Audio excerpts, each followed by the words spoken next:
Drones are really interesting toys. Well, they're not toys, they're machines that people are using for lots of things. But for you and I, they're probably toys. If you're interested in getting started in drones, let's talk about some of the big things that you need to know. Hi, and welcome to the Les Paris podcast, episode number 347, which is all about drones. Now that I know that you're interested in drones, let's think about some of the big topics that we should learn about. Ease of use, body types, capacity, limitations, preventing drones.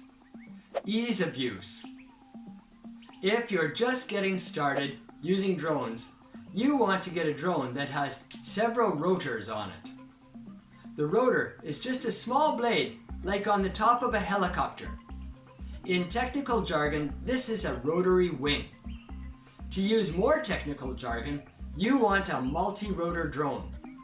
If it has several of these helicopter-like rotors on top, it's going to be easier for you to learn. One of the hardest drones to learn how to use is the fixed wing drone. Fixed wing means that there's a wing on the drone, just like on the plane. And it's fixed, and that means that it doesn't move. It might have flaps on the wing that can move up and down, but the wing itself doesn't move. Body types. There are basic types of bodies for these drones, and we can break them into three broad categories. There's the multi-rotor, the single rotor, and the fixed wing.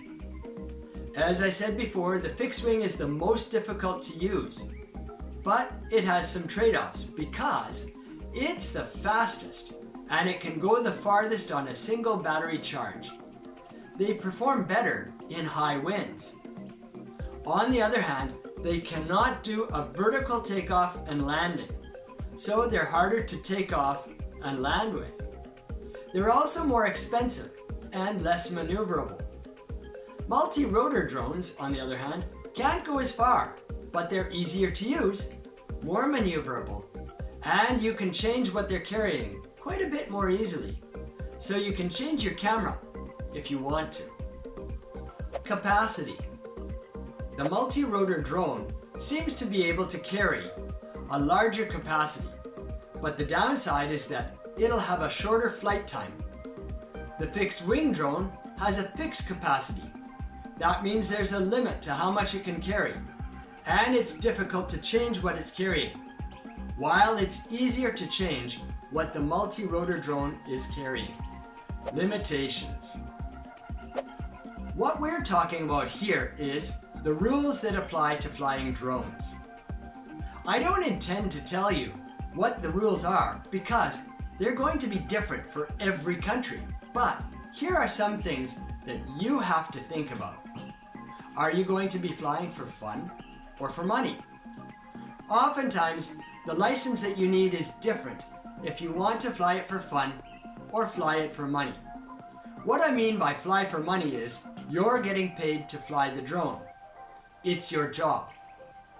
Next, you might have to register your drone.